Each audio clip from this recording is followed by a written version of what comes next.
everybody, this is Dale Decker.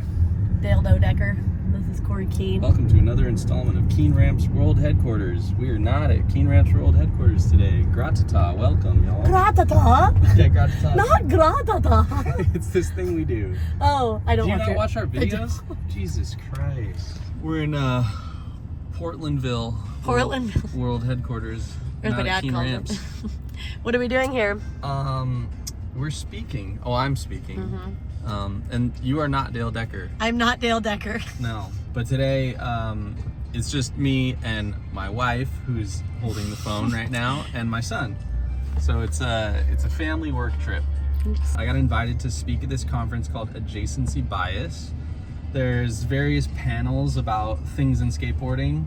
There's like one on footwear. I think there's one on podcasting. Then there's one on like YouTube and social media, which is the one that I'm gonna be on. Ryan Lay is a moderator. And then I honestly forget who's on it right now. I know there's a dude from Rose Anvil. There was gonna be Matters Apps, but I think he's not coming. Anyhow, yeah, we just got in. It's Friday, and yeah, you guys are along for the ride. All right, this is my first video. Wow, how do you feel? Are you nervous? I mean, I'm Dale. This is not my first video. Sorry, Dale, we won't do that again. We'll leave you alone. I don't know, I might get into character, I'm not sure. Ladies and gents, YouTube extraordinaire, slow impact forefather, sci-fi fantasy pro, and Catan expert, Ryan Lay. All right, welcome everybody. This is thrilling to be here. Alex, just wanted to say thank you so much for having me, and this is inspiring and awesome, and I love you. All right, welcome friends, as we journey through the murky undercurrent of skate YouTube. Surely there is a better name for that. A place where, for better or worse, the gatekeepers are powerless, nerds become heroes, Scientologists become, well, they just become Scientologists. A place where pros weekend at Bernie's the last remnants of their flailing skate career. If you've come for a conversation amongst creators, vomit. This is the right place for you. All right, our esteemed guests, who I think represent in their own ways a humble path forward from skate YouTube's demonic past. And no, Alex didn't have enough budget to get that one guy whose absence you're wondering about. And lastly, Corey Keene blurs the line between HGTV host and skate vlogger and is the founder of Keene Ramps. Most notably, he built the recent Wallenberg roll-in ramp, which, if we're being honest, shouldn't there be a little asterisk on all those tricks? Corey Keene, everybody. The vlogging wasn't what we had in the beginning. At first, it was just a place for like skate commercials to live. Like we made a new A-frame, and then a guy would do tricks on it. We'd film it pretty. It would flash a logo, would have flares, and be like a nice commercial that would, usually get pushed as an ad. So then that was like the first 10 videos, and then we started getting comments like, can you tell us about yourself or how it's made?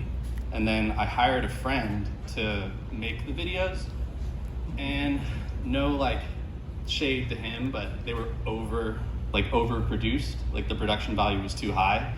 And then I had people say like, just make it raw, just show us, like film it with a phone. It was kind of when Dan Corrigan was coming up, so everybody was like, make videos like Dan, and Dan kind of got our channel going essentially. Like he was the first person in the videos.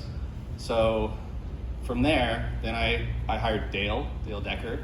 And then yeah, it turned into just this raw thing, and the feedback was great. Everybody liked it, so we kept that going, and from here on out, it's just raw iPhone. We recently got mics because Chris Roberts called me and told me he hated the audio. So now we have mics, and then who knows if we'll eventually go back to like a nicer camera one day. Talk a little bit about how your channel started gaining traction. I mean, obviously you had an audience through Keene Ramps, and people were kind of aware of you. Yeah, I think like I said before, we really used to just push products, and I thought that's how I need to market a business that sells skateboard obstacles. I'm like, I just need to show the ramp and show the rail, and that's a wrap. But then once we started showing the people behind it, like me and my employees and Dale and Dan and the dynamics, people started really gravitating towards that, and we started making customers that said they would never be customers, and we started getting comments and DMs like, you know, I probably will never buy something from you, but I'm gonna buy a t-shirt and I tune in and I love this channel and I've learned so much and it's inspired me to make a DIY box. And then there's people asking to have us send them stickers so they can put it on the DIY box or quarter pipe that they made. So I kind of realized that the impact we were making with the content, and that's why now it's just like a non-negotiable, and we try to put out 2 videos every week. But yeah, that's the main reason we are doing what we're doing with it. Getting different clients, different projects, things that are out of the norm, like we build Thrasher Deathmatch. Red Bull's gonna have us do something, Converse is gonna have us do something. So there's always new subject matter to show people. I think if we only had just the SKUs of the ramps on our website, there would eventually be a point where I'm like, I can't talk about these same ramps anymore. I could talk about new ramps, I can talk about improving them, but there's always gonna be change in the business and change in the nature of the jobs that we're doing. So I think as long as Keen Ramps exists, we will have YouTube. And I would love a day where, you know, there could be even more. Like I love providing that for the audience. Like there are people that ask for more and they're like, when are you gonna do a channel members only? Like, can we get an extra video? So if there was a way to do that, I guess it would be more people, money, capacity. Like I would love to offer it. All right, let's get a little into the weeds. I want to talk about audience cultivation. This is the best graphic I could find. You're all leading these little animals into a trap. Oh my gosh. Yeah. Kristen's the raccoon, Alex is the possum. Yeah, I'm just curious about the dynamic between, like, you know, cultivating an audience and, you know, leading a pasture to stream versus following an audience. You know, this is also known as the death to the Wojak thumbnail slide, where everyone talks to people like they're fucking children. I think most people like to think of themselves as tastemakers or kind of on the vanguard, you know, like I'm just making the content that I want to make. But I think if we're being honest, like there is a feedback loop when you're making stuff for the internet, which is like, oh, people like this thing, I'm going to gravitate towards it. Or I tried this thing and fell flat on my face and no one liked it, even though I thought it was great. So yeah, can you think of any instances where either one, stuff you made just didn't really work, and then 2, you realized, oh, this format hit? I think I said to Dan or Dale or one of them, I was like, no one's gonna find this interesting, like me building this thing. They're like, no dude, that's super interesting, like I like hearing it. And then when we posted it, those are some of our best videos, is showing people how to make things. And then sometimes I kind of struggle with, like, am I giving away too much information? Like, am I gonna lose a customer because I just taught them how to make their ramp and they're gonna do it themselves? But ultimately, it's just creating more loyalty and trust with us. And it's kind of cool becoming known as the place to get like the best skate ramps, but also the place to get the best skateboard ramp building information. So a lot of times, we're kind of being guided by what the audience wants, and it's that. And then there's times where I just don't feel like building some days. We film every Friday, and sometimes it's just like Friday vibes, and I want to just have fun. And I'm like, I don't care, let's just go to a skate park and like review it, and it'll be like kind of a shit post. And we'll just try to like up the me and you messing with each other aspect, because our audience also likes that. So I think it's important to give them what they want, but also, you know, veer away sometimes and keep it fresh. So sometimes like we make a video about an event that we're doing. And so we did like the 9 Club Courthouse Classic. We set up some obstacles there, and I was like, there's 18 YouTubers here. There's gonna be that many videos of all the skating that went down. Like, screw the skating, like don't film any of it. Let's just go around and like talk to people that we know. And that did way better. So I just think it's important to like make sure you're doing things that you're excited to film and post, and then not have the same stuff all the time, to his point where like they know what you're gonna say. It's like, it's too predictable, and then they're gonna tune out. And you're kind of like the go-to ramp builder in the industry, it seems like. Like, you know, we talked a little bit earlier about how you built the new Wallenberg Berlin ramp. Yeah, and that's something like it was never a goal, it's kind of happened. You know, it's such a small pond that we're in skateboarding, where you know, you build something for Adidas and then their friend who works at New Balance is like, where'd you get that skatable shoebox? Oh, the Keen guys. Okay, cool. And then we do that.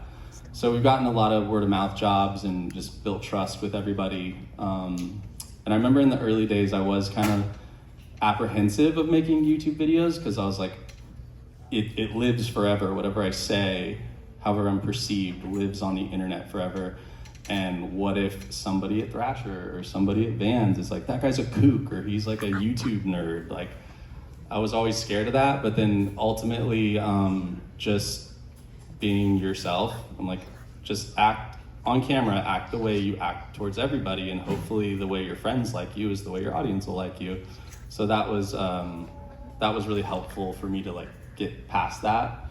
And there has been jobs that we've gotten where, you know, they know that we kind of document everything. Like I think we set up the Louis II shoe release, and somebody over there was like, you gonna make a video out of this? I was like, yeah, probably. Like, is that okay? They're like, yeah, just wait till like our content comes out. And then sometimes brands are actually excited about it. They're like, cool, we get extra promotion because you're also gonna make a video about it. Big round of applause.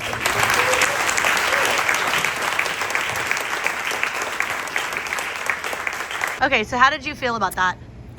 Pretty good. It took me some time to get my bearings. Like the first 5 minutes, I don't know if you noticed, my voice was like trembly and cracking, or at least I thought it was. No, I couldn't tell at all. Mm-mm. I was a little shaky. Really? I also did have a nitro cold brew, that coffee. Shout out Stumptown. Shout out Stumptown.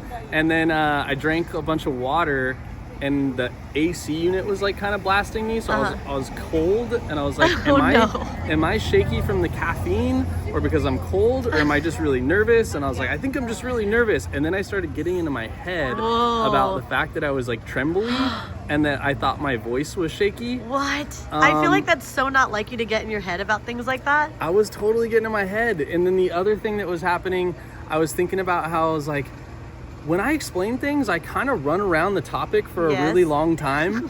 And Dale's my saving grace, and he whittles it all down into 10 minutes of like the good things that I said. Yeah. Then I just kind of got in my head about like how I over explain things and don't get to the topic fast enough.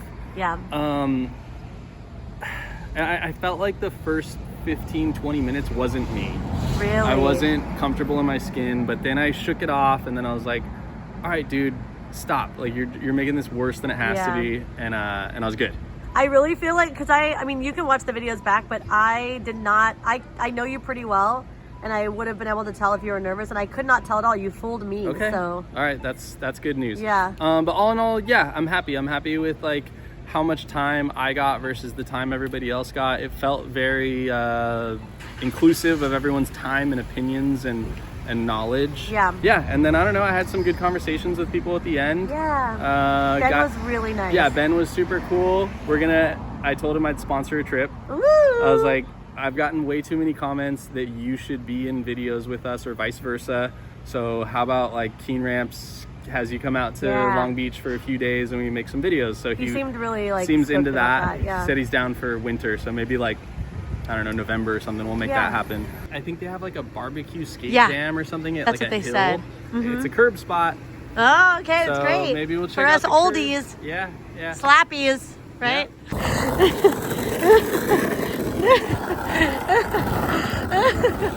Jack, Corey, no, I don't like hill bobbing with Jack on your knees. I mean your shoulders. Oh no. Okay. Not awful. That was not awful. So you think Dad's a skater expert? Yeah. I think so too. Do you think Dad's gonna land his next trick? Yeah. I think so too. He's a pretty good skater, huh? Yeah. Do you think he's a better skater or a better ramp builder? A better skater. Oh my gosh. Okay, let's see. Oh no! Everyone's leaving. Everyone's leaving. Oh, hold on. Here we go. Oh my gosh, Jack. How cool is that? Oh, too bad you couldn't get my clip. Nope, we didn't. There was too many people going by. I just landed the longest nollie tail slide, like longer than anyone here. Did you? I did, but you missed it. I guess we gotta go. Sun's going down. It's Jack's bedtime soon. Like, we gotta get. Woo! Bend your knees a little bit. What the heck?